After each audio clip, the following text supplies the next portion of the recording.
Now for a word from today's video sponsor, BetUS. BetUS is an online gaming and sports betting company. This is America's favorite sports book and an A-rated sports book on Sportsbook Advisors. BetUS has every single sport that you can think of, especially college football. Y'all know, Coach, I like college football. So anything from the coin flip to who gonna score the first touchdown to what boxer's going to win in a big time prize fight. They got it all, and it's all on their website. So for me, you know I love football, and the NFL and college football seasons are here with basketball right around the corner. So if you like to bet on the NFL, NBA, Major League, college sports, all that, horse racing, whatever you have, this is the place to go, man. So if you sign up with my link today down in the description, BetUS is giving away 125% sign up bonus plus up to 30 risk-free bets because it's the 30th year anniversary. So go ahead, use my link in the description to sign up, get your bonus. Sound like a pretty sweet deal to me. BetUS supports the Fan Addict, and the Fan Addict supports BetUS. Thanks for tuning in, and as always, remember to gamble responsibly because we not out here telling you who to bet with, but we just telling you here's an avenue that you can use to do that betting.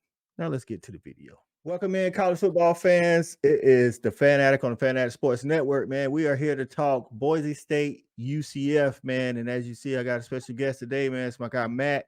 He did join us for the Boise State Washington preview. He'll be on a couple of times this year as we follow along with the Boise State Broncos, man. If you like college football, that's what we're here to talk about. We're here to give unbiased opinions and talk real football, man. So follow along, hit the like button to subscribe to the channel and share it with your people. The fanatic, where we keep it 100, keep it real. That's the only way we know how to be. Talking that sports talk, you know what I'm saying? Straight out of South Carolina, upstate, A64. Yeah, the FANATTIC, the fanatic, where we keep it OG. We talking sports, so I call what I see. What's going on, Matt? How you doing, Coach? I'm good, and thanks for having me on today. Excited Hey, to be no here. problem. No problem, man. Hey, man, glad you're a little bit more comfortable this time. I know you was giving us the in-between work times last time. You look like you're ready to talk a little football, man. So let's go ahead and jump in this thing.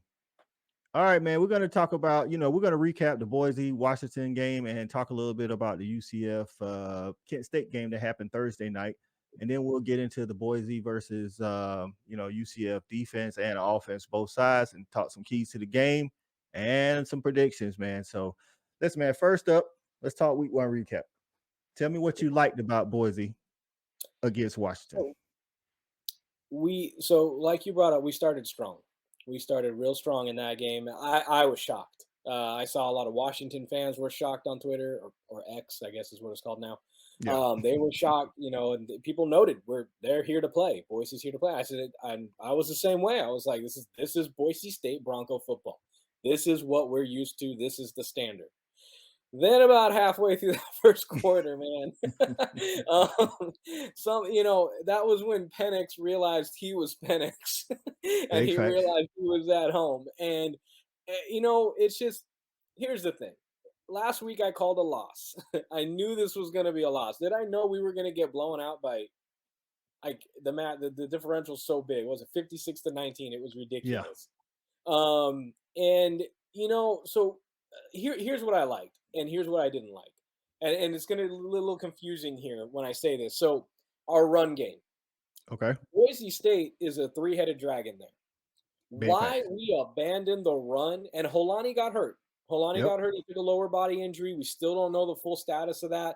We had Genty. Genty just made that defense look silly. And this is not your run-of-the-mill standard, like, mid-pack level, type defense. This is a solid Washington defense.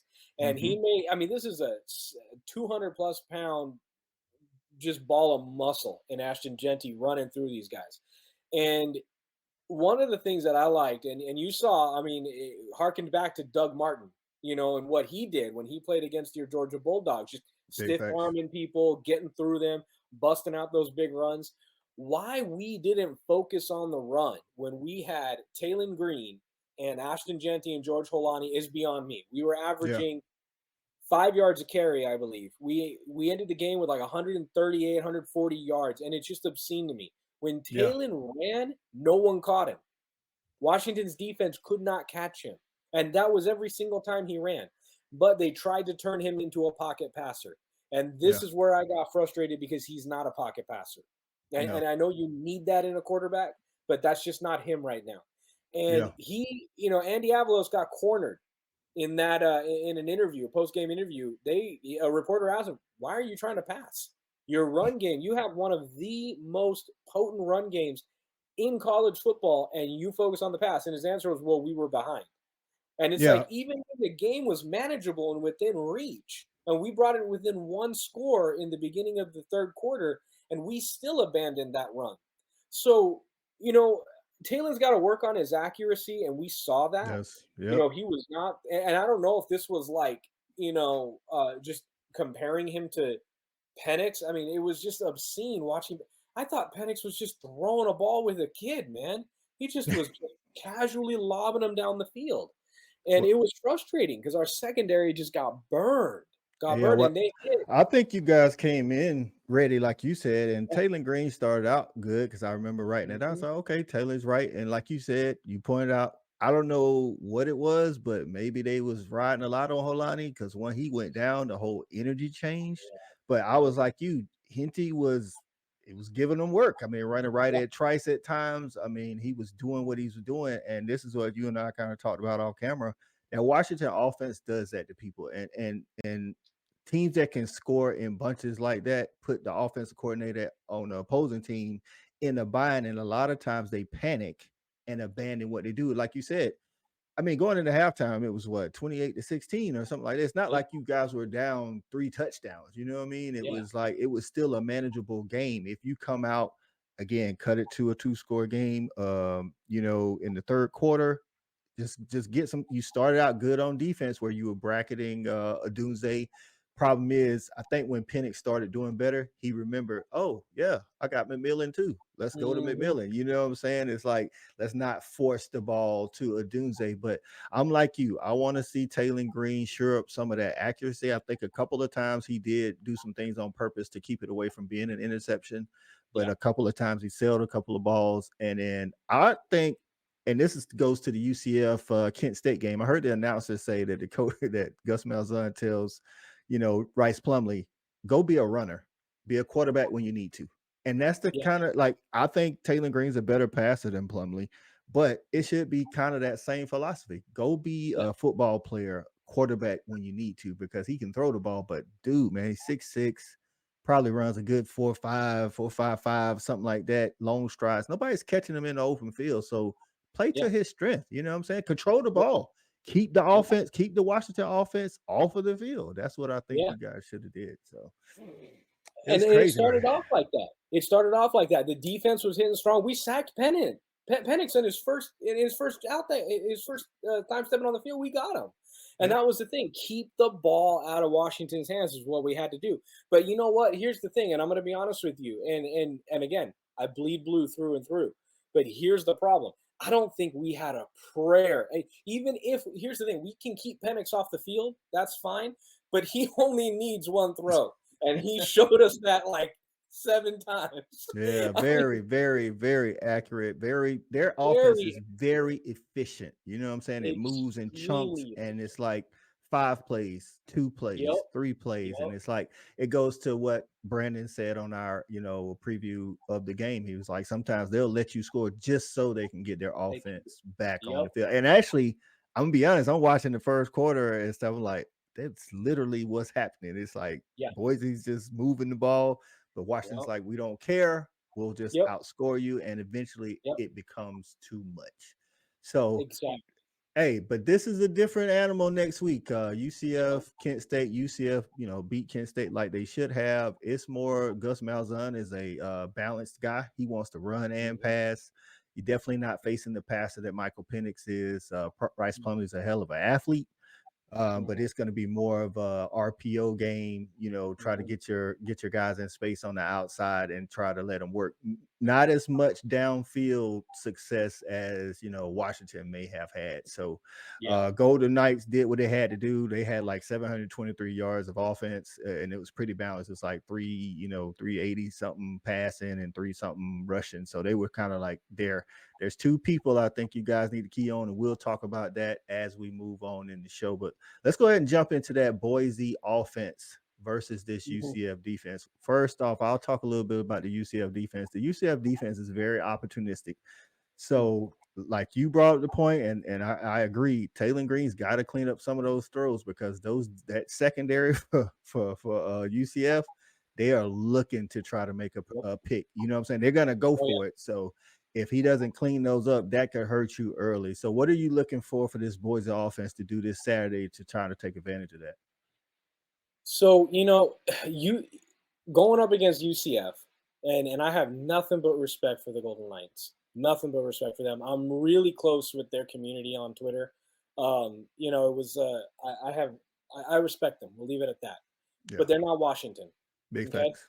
They didn't play Washington. They played Kent State. They played 4-win Kent State from last year. And so a lot of them they've got a lot in their head right now.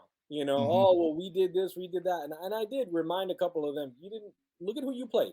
Let's be Yeah, honest there, and let's be real. JRP still threw 2 interceptions against Kent State, so he can be a little wild with the ball, yeah, which is one of the things that I do notice about. I don't think Boise's secondary is horrible. I yeah. think they were horribly outmatched in the last game. I don't think that's going to be the case this time around. So looking at Boise, but let me get back on the track to your question. Boise State's offense against UCF's defense, we got to change it up. Okay. I think we were way too predictable when it came to our game with Washington. They knew where that ball was going. They knew who was doing what. When we ran, I think the strength of our running game really showed through, and I think that we can do that again against UCF. And I Yeah, don't think we can. I know we can. If yeah. we run and we put that reliance on Taylor Green's strides, because he creates distance so quick with those Hmm. strides. And Ashton Genty, even if you touch him, you're not bringing him down. The dude is just a ball of muscle. Yep. So, if we can exploit that, and their secondary is opportunistic, but I think that that's the weakest unit in the UCF defense is the secondary. Yeah, they I think, definitely and, got a good and front seven. yeah, they've got a good front seven, but I think if we can exploit some, because we have good receivers, we have Hmm. seniors that really shouldn't have dropped some balls last week, but they did, or yesterday. And if we can kind of find that sweet spot, if Hamden can find that sweet spot of exploiting our run game and our run attack, as well as getting those open, quick slant looks to build up Green's confidence, I think Boise is going to end up tearing apart that UCF defense, and we have the capability of doing it. The weapons are there.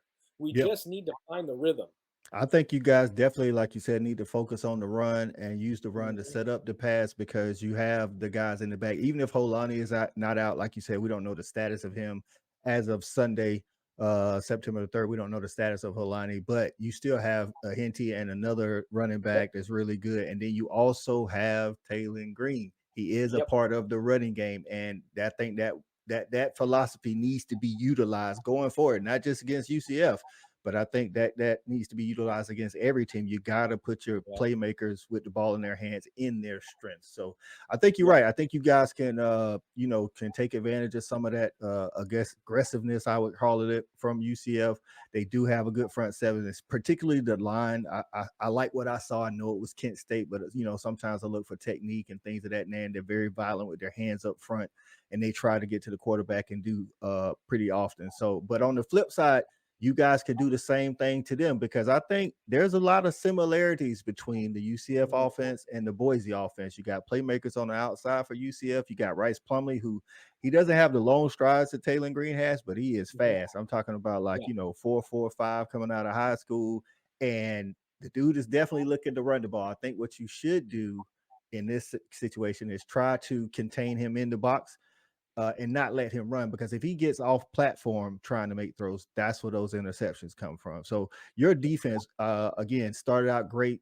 with Odunze bracketing him. But we got to have some help on the other side, with the other receiver. The good thing is you're not going against Polk, Odunze, McMillan, Yeah. and all those guys this week. So what are you thinking for that defense for Boise going against the UCF offense with Plumlee? I like this matchup, and let me tell you why.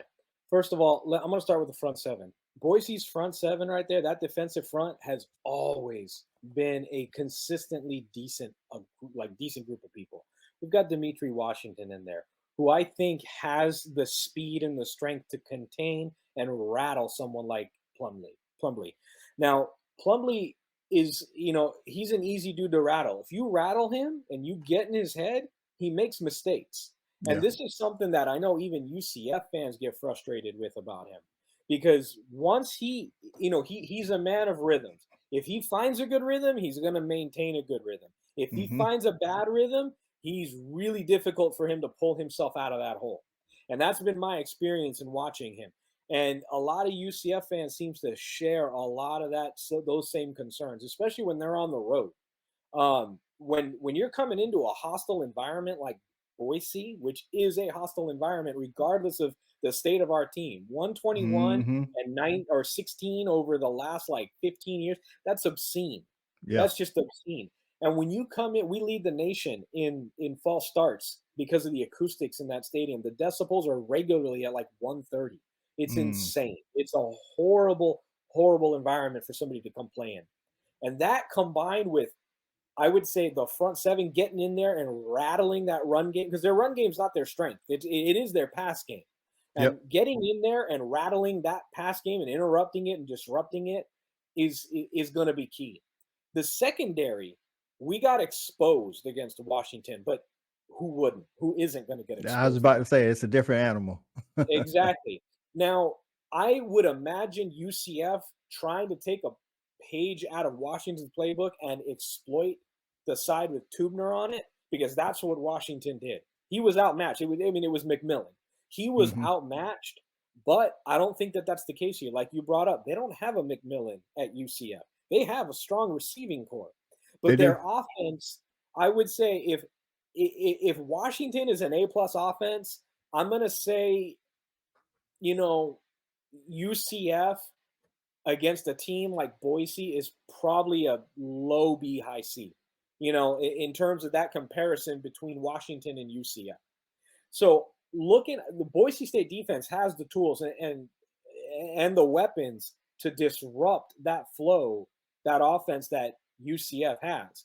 And on a side note, not to mention, they're coming into a hostile environment against a team that's very likely pissed off. They did They need not to want to be. go out like that.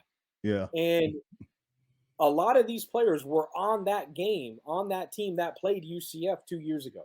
And we lost that game off of a Yep. bad late interception.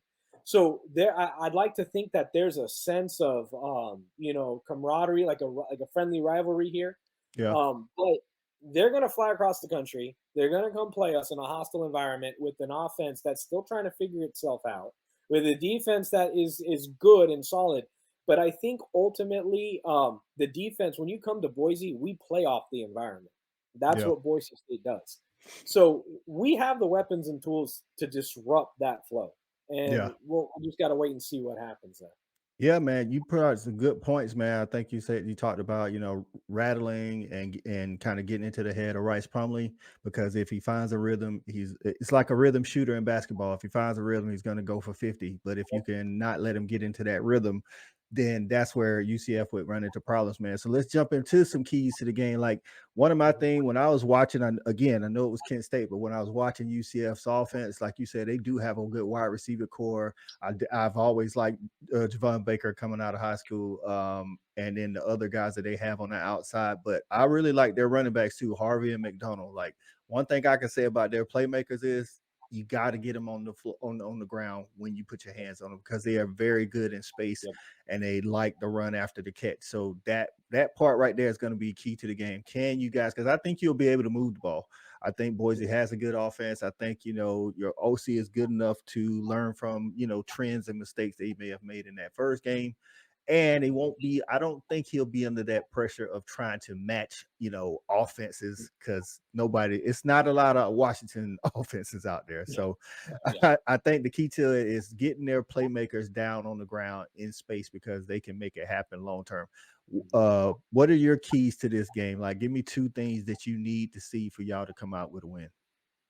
The first one that you brought up is one of my keys. The defense has got to rattle that offense, whether it's getting them down, shutting down, taking a pick, pulling off, breaking up a pass, getting those playmakers, that run game to the ground. But the biggest key for me is rattling JRP. They got to get in his head. They got to rattle him, whether it's, throwing in a blitz every single set of downs, do it. Get in his head, because if you can disrupt JRP, you're disrupting the entire offense. And JRP has shown that. So, and to me, I'm looking at that defensive front. Can they overpower the UCF O-line enough to force those bad throws, to force those interceptions, to force him to drop that ball, to question himself? That is my key. And it sounds as cliche as it is, but it's going to be in the trenches there. I think the Boise State D-line is considerably better than the UCF O-line. That's my opinion on it and what I've been seeing. I think that we have the playmakers there. In terms of the offense, if Hamden does not change something up and start running and trying to force, if he doesn't stop the whole trying to force a non-pocket passer to be a pocket passer, I'm going to have questions about what the new standard is about this team. But offensively, my key to the game offensively is utilize the attack you have. Rely on your senior wide receivers to bail you out when you need it. Make that UCF DC and that defensive front question themselves. Well, where's Talon going now? How are we going to catch Talon? How are we going to contain Talon? And then make them focus on Talon. And then they're going to forget about people like Holani and Genty.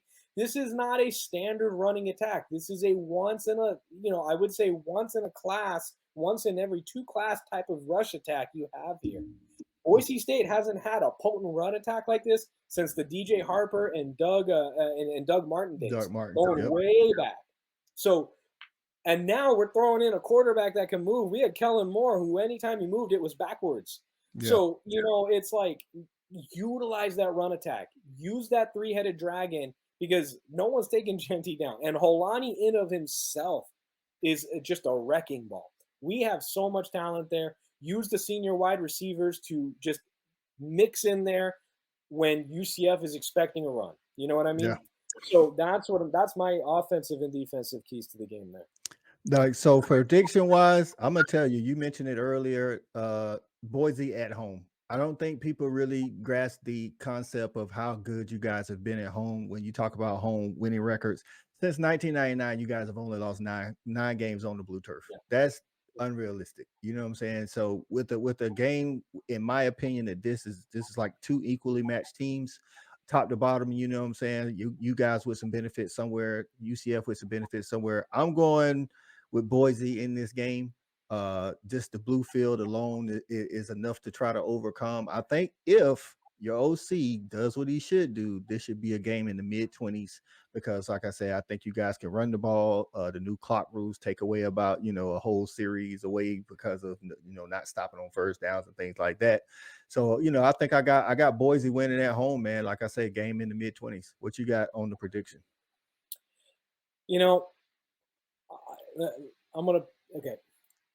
I got Boise. Let me tell you why. UCF is going to be introduced to a little thing we like to call blue chaos. Okay, that's the thing that we got here at Boise. And I'm looking at, I think the combination of traveling across the country on a day's, I think it's just a one day. They come the day before. They get maybe one practice in, and then they're on that blue turf. So you're coming across the country to one of the most hostile environments in college football against a team that is very likely pissed off and ready to make a statement for more than one reason at home.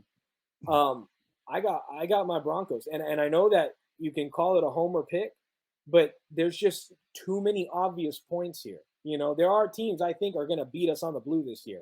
but UCF is not one of them. And later on in the season, we'll talk about them. But I'm looking at like a 38-31 Boise State victory. Okay, I can definitely see that. I think it will be a close game, regardless of even if UCF is able to come into the blue turf. I'm picking Boise to win that, but I don't think it's going to be a blowout either way. And I think your OC is, smart enough to know, hey, we got to get the ball to these horses in the backfield to keep, again, even if it's only to keep the other offense away from the ball. That's what I would do. So there you have it, UCF fans, Boise State fans. Get in the comments. Let us know what your takes are, what your predictions are, and what will be happening next Saturday, man. Y'all make sure, Boise State fans, make sure to lock in with us, man. We're going to be previewing more Boise State games this season. Following on with the Broncos, bringing Matt back in and give us that knowledge that he is dropping every single video, man. For Matt, my guest, listen, stat guy who's absent, it's Coach I, the fanatic. We out of here. Come rock with me. We got it jumping like it's that valley. I call my dogs out the pound, let's go eat. Turn on the fanatic, let's have a debate. Who really hold down the Southeast from state to state? What team hungry gonna eat everything up off they plate?